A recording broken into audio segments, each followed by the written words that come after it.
C programming এর Bangla video টিউটোরিয়ালে সবাইকে স্বাগতম। আমি মোহাম্মদ শরীফ চৌধুরী।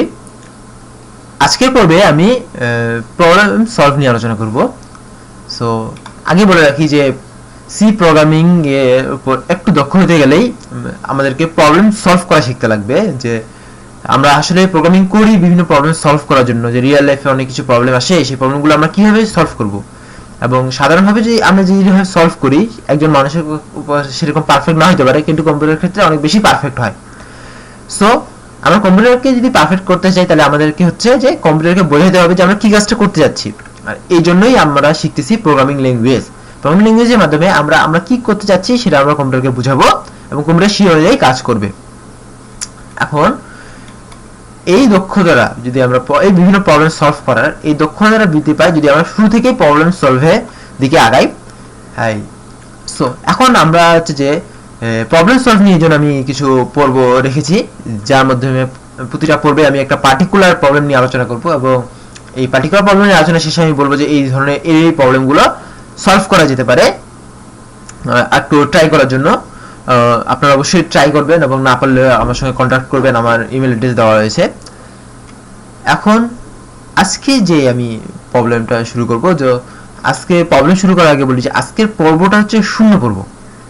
শূন্য পর্ব কেন সে সম্পর্কে আমরা এরেতে একটু বিস্তারিত আলোচনা করব।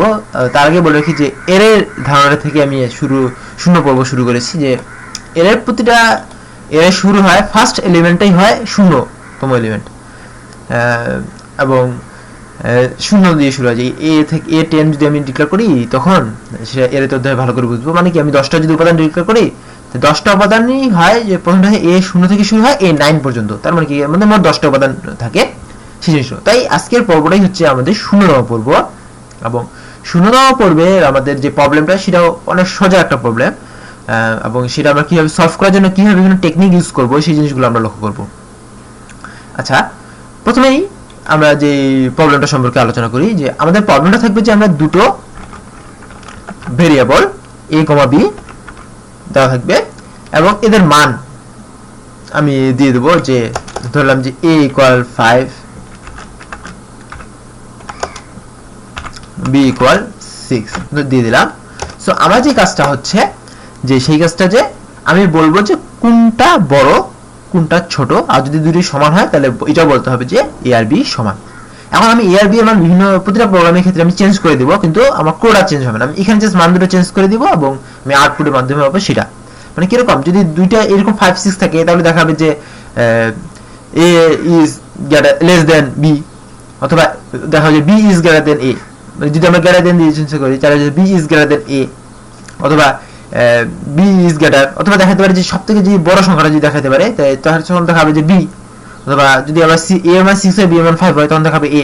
যাই হোক না কেন, মূল যে ব্যাপারটা হচ্ছে যে আমাদেরকে নির্ণয় করতে হবে যে কোন সংখ্যাটা বড় এবং সেটা আমাদেরকে দেখাতে লাগবে। শুধু তাই না, যদি সমান হয় তাহলে বলে দিতে হবে যে হ্যাঁ দুটো সমান। সো এই জিনিসটা আমি কিভাবে প্রবলেম সলভ করবো সেটা একটু চিন্তা করি। প্রথমেই আমাদেরকে দুটো ভেরিয়েবল ধরে নিলাম, যে এটা একটা ভেরিয়েবল, এটা একটা ভেরিয়েবল, এটা হচ্ছে a, এটা হচ্ছে b। এখন আমাদেরকে কাজ করতে হবে তিনটা, যে কোনটা বড় কোনটা ছোট বের করতে হবে। প্রথমে যদি আমরা চেক করে নিলাম যে a এর মানটা বড় কিনা সেটা চেক করব। যদি a এর মানটা বড় না হয়, যদি a এর মানটা ছোট হয়, যদি এই শর্তটা যদি আমি যদি দিই a greater b, এই শর্তটা যদি সত্য হয় তাহলে তো ডাইরেক্টলি পাওয়া যাচ্ছে যে a বড় b ছোট। ডাইরেক্টলি এই শর্ত থেকে আমরা পেয়ে যাচ্ছি যদি সত্য হয়। কিন্তু যদি মিথ্যা হয় তাহলে কি আমরা এই কথাটা বলতে পারি যে b বড় এ ছোট? b বড় এ ছোট না, এই কথাটা বলতে পারবো না। কারণ কি, এখানে আমি বলেছি যে a greater than হচ্ছে b, a b এর থেকে বড়, কিন্তু এটা বলিনি যে b a এর থেকে ছোট, b a এর সমান হতে পারে। এই জিনিসটা মাথায় রাখতে হবে যে a greater than b মানে কি, a হচ্ছে b এর থেকে বড়, কিন্তু b যে এর থেকে ছোট হবে তারও কোনো গ্যারান্টি নেই। ছোট হওয়ার পসিবিলিটিটা বেশি আছে, সমান হতে পারে। সমান হলে সে কিন্তু ছোট না। তাহলে কি, আমি যদি একটা কন্ডিশন এইভাবে নেই, আমার পাশে আরো দুটো কন্ডিশন পড়ে আছে। এই কন্ডিশনটা যদি মিথ্যা হয় তাহলে দুটো কন্ডিশনের মধ্যে যে কোনো একটা ফুলফিল হবে।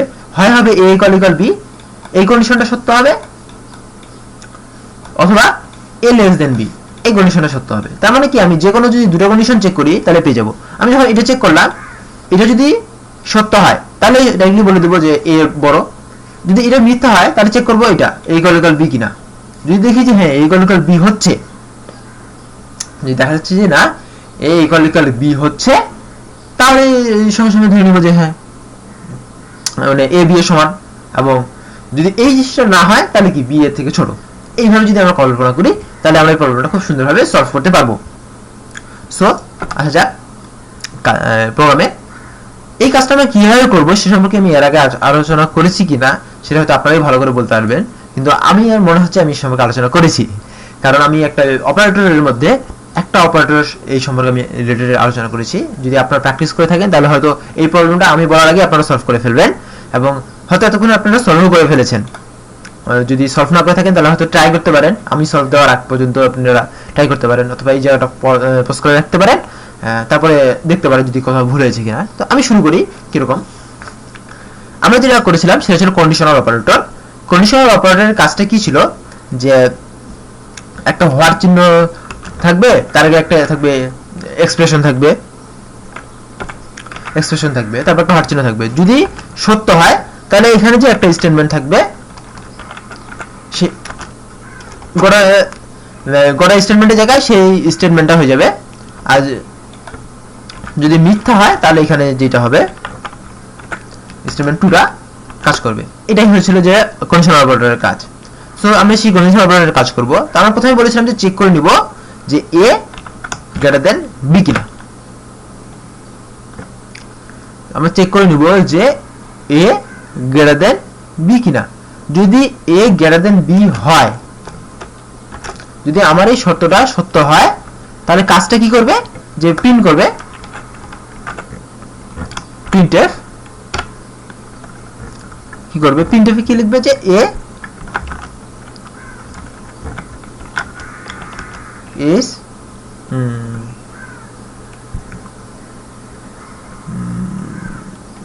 তাহলে প্রিন্ট করবে যে a বড় b, এটাই প্রিন্ট করে দিবে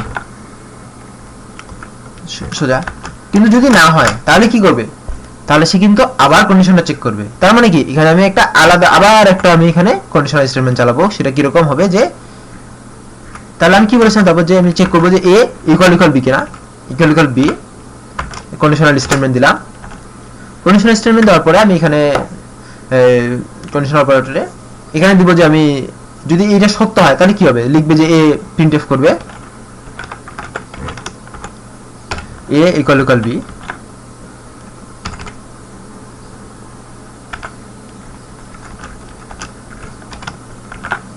a ইকুয়াল b এটা প্রিন্ট করবে। এবং যদি না হয় তাহলে সে কি করবে, তাহলে তো এখানে যেটা জিনিস বুঝে যাচ্ছে যে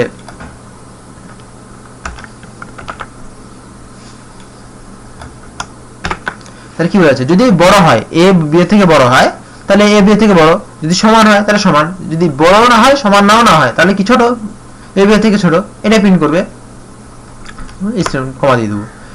এখন দেখা যাক যে আমি এখানে একটা কন্ডিশনাল স্টেটমেন্টের মধ্যে আরেকটা কন্ডিশনাল স্টেটমেন্ট ইউজ করেছি, এটা কি করা যাবে? অফ কোর্স করা যাবে। আমি কি বলেছিলাম যে এই স্টেটমেন্টটা যদি ট্রু হয় তাহলে গোটা স্টেটমেন্টের জায়গায় এই লাইনটা চলে আসবে, আর যদি ফলস হয় তাহলে এই লাইনটা চলে আসবে। তার মানে কি, যখন আমাকে যখন ফলস হয়েছে তার মানে কি সম্পূর্ণ স্টেটমেন্টে নাই, তখন সম্পূর্ণ স্টেটমেন্টে কি হয়ে গেছে, এটা স্টেটমেন্ট হয়ে গেছে। যদি এই সম্পূর্ণ স্টেটমেন্টটা এটা স্টেটমেন্ট হয়ে যায় তাহলে তো কোনো অসুবিধা নেই, সো এখন আমরা প্রোগ্রামটা রান করব।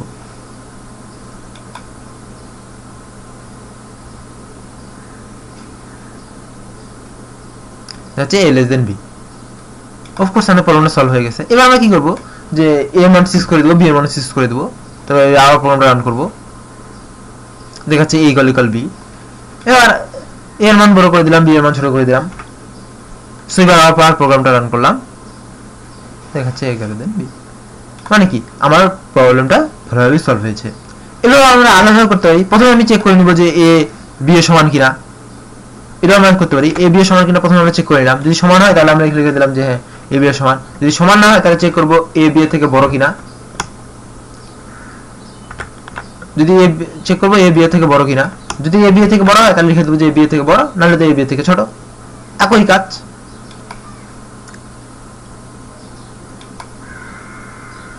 যে a b এর থেকে বড়, প্রবলেম একই, সলভ হবে। যে একাধিক ভাবে আমি প্রবলেমগুলো সলভ করতে পারি।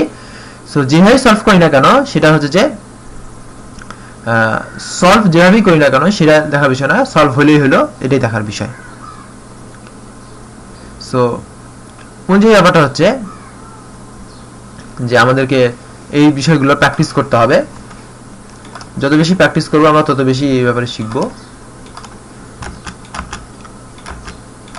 এবং ধীরে ধীরে এই বিষয়ে আমাদের দক্ষতা অর্জন হবে।